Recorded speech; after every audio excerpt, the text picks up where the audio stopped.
She's a plain Jane, Brum, so they say, but as strong as the bones of the bull she's built on, and as tough as the trade she's tinkered.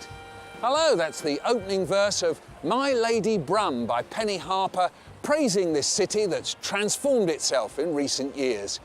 And there's a strong poetic feel about reading aloud today, and all the usual inspirational ideas for using books in the classroom, plus a lot more besides. Also in this week's show, Canines in the Classroom, how a story about a boy and his dog inspired shape poetry. A singer called Sally serenades us. Writer Ruth Bedell gets passionate about poetry. It concentrates you, it helps your mind, it helps your body. And our panel enjoy kite flying in Kabul. Teaching poetry can seem like one of the most difficult things to do. Of course, I make my living out of writing and performing it. But when I was a child, I can well remember how odd it all seemed to be, a bit unfriendly, and mostly about things I wasn't interested in. So here now are my top 5 tips on how to make your classroom poetry friendly. Get children to make their own anthologies of the poems they like. Make your own poem posters and put up new ones every week. Get the children to rehearse and perform poems in groups of 2 or 3. Read poems to the class at the end of the day when they know that you can't ask questions about it. When you read poems together, try asking them questions that you don't know the answers to. And one more. Find the right material, and one book I'd recommend is Love That Dog by Sharon Creech. It's a novel written in poetic form as a diary about a boy who has to write a poem in class and goes on to write more and more for himself. And it went down a storm with this Year 7 class. And my dad came walking. Key words in the verse, like the name of the boy's dog, Sky, were shared amongst the Year 7 class as they joined teacher Lorna Sewell in a reading. And I turned round and saw a blue car, splattered with mud, speeding down the road. And I saw Sky going after the ball. Wag, wag, wagging. His tail, and I called him. Sky, Sky, Sky. But it was too late, because the blue car, splattered with mud, hit. Sky. Thud, thud, thud, and kept on going in such a hurry, so fast, and Sky closed his eyes, and he never opened them again. The book's about Jack, an 11-year-old boy who has had problems relating to other students, and bit by bit his teacher, Miss Stretchbury, manages to unravel why Jack is so quiet and why he's so inattentive. And the key part of the story is when he reveals that it's the loss of his dog that has caused all this inner turmoil. And it's a very touching story of a boy coming to terms with something as commonplace as losing a pet he loved. Using verbs and nouns linked to the dog, the children created their own shape poems. They use the verbs to create the movement of the animal, and they use the nouns inside the shape of the animal. They draw it in pencil, fill it in with the words that they've chosen that they like, and they rub out the shape of the animal, and there it is.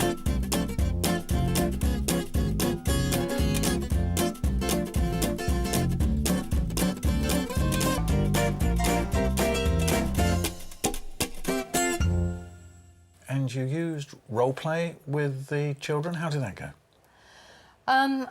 It was very compelling. Who is this dog? It's my yellow dog. And has it got a name? It's called Sky. We had Why is 2 Sky students who were special to playing Jack and Miss Stretchbury, his teacher. to say. And Jack brought his poem, his shape poem of his dog, to the front and started to explain to Miss It was my Stretchbury first dog. why he'd chosen the dog. One day I was And he clammed up. playing out in the street, and I don't want to say no more. Come on, Jeff, what do you think? It was really good to see the empathy and the understanding come to life in front of your eyes in a role play. So that was very absorbing, I think.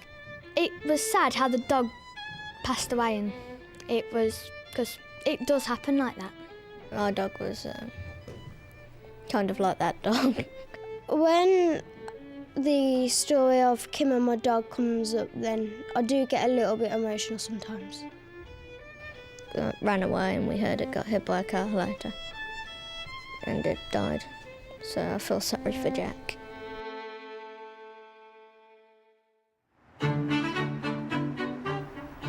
Now we're off to the Regency Spa town of Cheltenham, home to the world's largest and oldest literary festival. Poetry has become a big part of the event, with performers like Sally Crabtree entertaining visitors with her special tree. She calls it a poet tree. Get it? All the objects on the tree have got a song, a story or a poem connected to them. So people come up to the poetry, they choose an object off the tree, and whatever they choose, I serenade them. I'm the moon without the night to shine. I'm a glass without the wine. I'm a wedding with no... I've got this philosophy that people love poetry as long as you present it in the right way and, you know, don't make it scary. It's basically almost like a storytelling tree, I suppose. It's just a means of encouraging the children to use their imaginations. I get the kids to make up songs with me, make up poems. Sometimes we act little things out. But it's just a great tool because I can change all the objects on the tree. I can take them off, change them for different things. So it's constantly growing. It doesn't get boring for me, and hopefully not for the kids either. Sally takes her poet tree into schools to encourage more reading and writing of verse. I think poetry is becoming really alive. Children have always got it. They haven't lost their poetic sensibility. But because of the national curriculum, it's clamping down, everything has to be formula. You know, it's quite hard to encourage children to really use their imaginations. But nowadays, so many poets go into schools and so many teachers are really encouraging it. I think and I hope it's gonna, you know, make a comeback, perhaps. Thank you. Someone else who's passionate about poetry and who believes that children should be taught to learn it by heart, and I don't disagree with her about that, is Ruth Padell. She's a busy woman, poet, music journalist, and as befits the great-great-granddaughter of Charles Darwin, she's an accomplished travel writer too. And it was while promoting her latest travel memoir, Tigers in Red Weather, that she revealed her secret way of dealing with tension. When I was travelling in the jungle, I mean, there were very scary bits, and sometimes I went in a kayak. I know people go kayaking, but I was scared, and I didn't realise I was going to go in this kayak. It was in Laos for 3 days through the jungle. And I was so frightened of those rapids, and I'd never been in this damn thing before. But I discovered that if I learnt a poem while I was doing it, it helped. Whenever I'm scared now, if I have an operation or an injection or anything, I say Tennyson to myself. It concentrates you. It helps your mind. It helps your body. It's something to focus on outside yourself and to think with at the same time. It's about feeling and thought. I mean, I now, in my own work, always read my poems by heart. And so I have to learn them, because some of them are quite long poems. And I've discovered that the great thing you have to do is to walk. Flame of the crackle-glazed tangle, amber reflected in grey milk jade, an old song remembered, long debt paid, a painting on silk which may fade. Learning by heart is, I think, the most important thing about making a poem yours to understand and to have and to see new meanings in as you go through life. And once you learn a poem by heart, it's there in you, and the younger you learn it, the better. Ruth Padell. Her fascinating quest to discover what's being done to save tigers from extinction took her all over Asia. And we stay on that continent for our next book, The Kite Runner, by Khaled Hosseini. Our panel have been reading this book, a gripping story of a boyhood friendship destroyed by jealousy and fear in war-torn Kabul. The title refers to a crucial day in the novel, a kite-flying tournament, described beautifully by Hosseini. After another 30 minutes, only 4 kites remained, and I was still flying. It seemed I could hardly make a wrong move, as if every gust of wind blew in my favour. I'd never felt so in command, so lucky. It felt intoxicating. I didn't dare look up to the roof, didn't dare take my eyes off the sky. I had to concentrate, play it smart. Do you think it's just a good story, or is it something much more than that? Well, first and foremost, it is a fantastic story. It grips the reader throughout, and you just really get to understand the central character and the guilt that he feels and how he tries to overcome that as he moves into adulthood.